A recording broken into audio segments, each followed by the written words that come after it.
Let's get some insight now from former White House Communications Director for Donald Trump, Anthony Scaramucci, joins us now. Anthony, great to be with you as always. You endorsed Kamala Harris earlier this week. You are still, though, a registered Republican. I'm curious about what you make of the recent comments from the Trump campaign calling Harris a radical left lunatic who's going to destroy the country. How much do you think that sways voters? Well, that stuff's not landing. I mean, that's helping him with his base, but it's not landing. I know the president very well. He's flailing right now. He hasn't really figured out what punches are going to work. He hasn't come up with a good nickname. His default nickname is lying, like lying Ted Cruz or lying Kamala Harris. So he's flailing right now, and he's got some tips to his personality. When he says someone's doing a fantastic job, it's like George Steinbrenner saying Billy Martin's safe and then 5 days later firing him. Vance is not doing a fantastic job. He knows that. We know that. He hated Vance's speech. He doesn't like Vance's performance on stage. He thinks he's very dull. And from a casting perspective, because Donald Trump is all about casting, J.D. Vance is not living up to the expectations, or at least the expectations that he was told about. And in fairness to President Trump, he was wounded in that assassination attempt, that horrible act of political violence.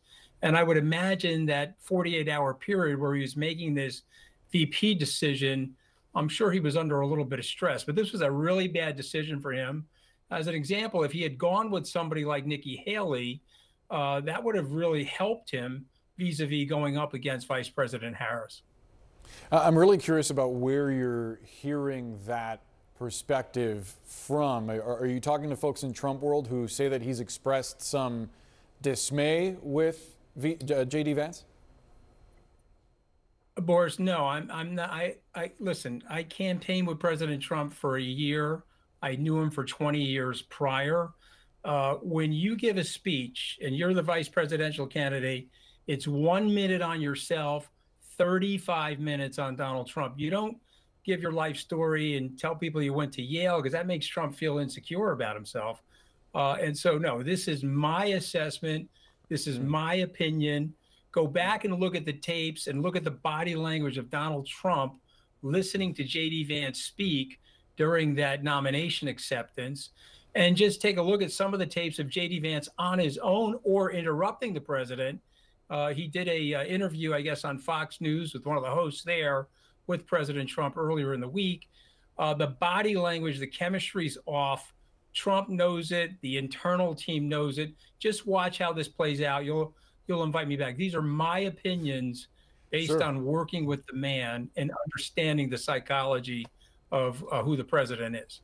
Given that vantage point that you've had into Donald Trump, how do you think he's absorbing these comments by J.D. Vance about childless cat people and the sort of blowback that he's gotten on social media and elsewhere from women, notably a subset of voters that Republicans haven't had the most success with?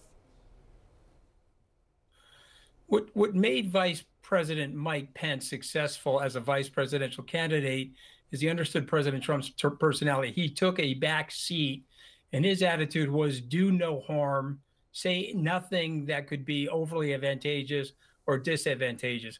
J.D. Vance is a different beast. He's 39 years old. He's very ambitious. He has a very high opinion of himself. He sees this as a moment for him to shine, as opposed to a moment to take a backseat to Donald Trump.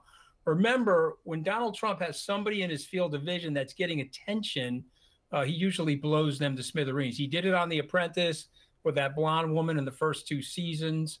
There was a joke inside the administration. If you're getting too much attention and Trump leans over to you and says, oh, where are you, President Bannon now, or you're getting more popular than me, it was time to book a trip to Antarctica and to go into hiding. So Vance doesn't get that.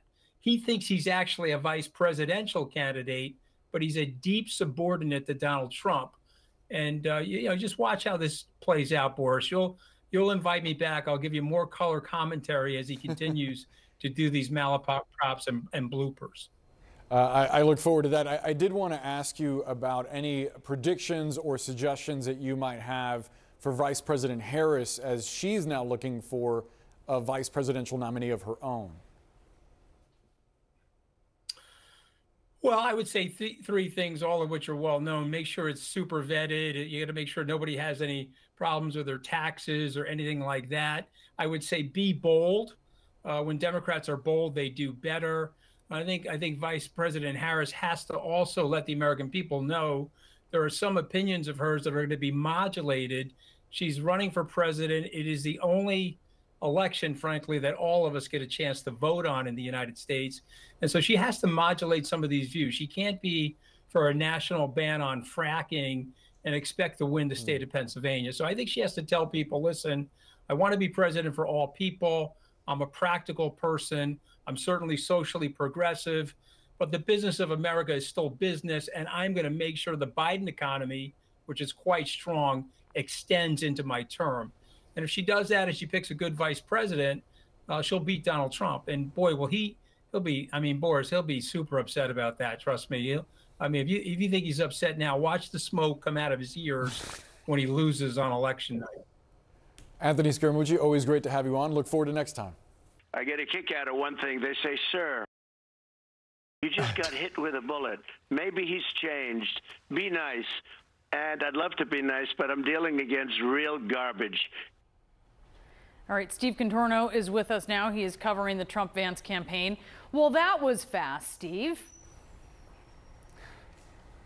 Yeah, and let's be clear, Brianna, Knights Trump lasted about 30 minutes into his convention speech. Since then, he's been on the attack, including last night where he tested out all manners of lines going after his new potential opponent, Vice President Harris. But look, the Trump campaign realizes there is a narrow window for them to define Vice President Harris, and they're going to try to go on the negative as quickly as possible. So you're going to hear Trump in media appearances, in rallies, in campaign ads, going hard against her record and trying to tie her to the Biden administration, because at the end of the day, they believe that Harris is likely going to get a bump in the polls coming out of this excitement and energy and this new face at the top of the ticket. They've said as much in some of their public comments. They expect that she may even be leading in some of these polls.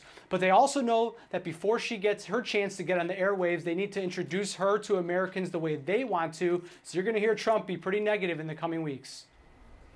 All right, and our Harry Enton, Steve, reported last night that J.D. Vance is the only VP pick since 1980 with a net negative favorable rating. There's some widespread blowback over a resurfaced clip of him criticizing childless cat ladies. You even have Jennifer Aniston, actress, coming out about this. What is Trump saying about his new pick? Yeah, think about the situation J.D. Vance is stepping into. He was picked for vice president 2 days after former president was there was an attempted assassination on him.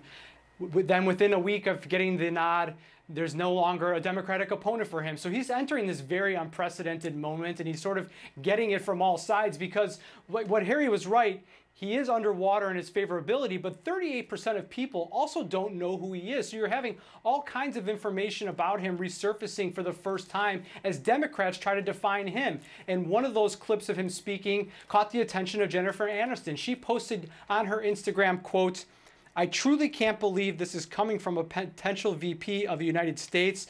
And along with that was a clip of him saying that the country is being run by, quote, "a bunch of childless cat ladies, and we've turned our country over to people who don't really have direct stake in it." Aniston followed by saying, "All I can say is, Mr. Vance, I pray that your daughter is fortunate enough to bear children of her own one day." Now, Trump, though, is saying that he thinks that the rollout of J.D. Vance as his VP has been going great. He's been impressed with how he has spoken on the campaign trail so far. And he had this to say when asked whether or not he would have chosen someone differently had he known that Harris would be the opponent and not Biden. Listen to what he said. Wouldn't have mattered. And I thought she was probably going to happen anyway, because I knew there was a palace coup going on, and I assumed that she'd be probably getting it. She had the advantage. So, yeah, it wouldn't matter. No, he's doing a fantastic job. Now, Vance is going to be dependent on to keep up with the energy of Harris. He has 5 events over 2 days next week in the swing states of Arizona and Nevada. Brianna. Just to be clear real quick, Steve, he said he knew this was going to happen, that Harris would end up at the top of the ticket. Is that what you're reporting about what his campaign was preparing for indicates? They certainly were preparing for contingencies ever since the debate and Joe Biden's performance. They woke up that Monday after the debate expecting this to subside. Instead, the Democratic hand-wringing was continue, and it was at that point they started really preparing for the possibility. Now, publicly they still expected, or privately they tell us they still expected Joe Biden to be the most likely nominee, but they were certainly preparing for contingencies. All right, Steve Contorno, thank you so much.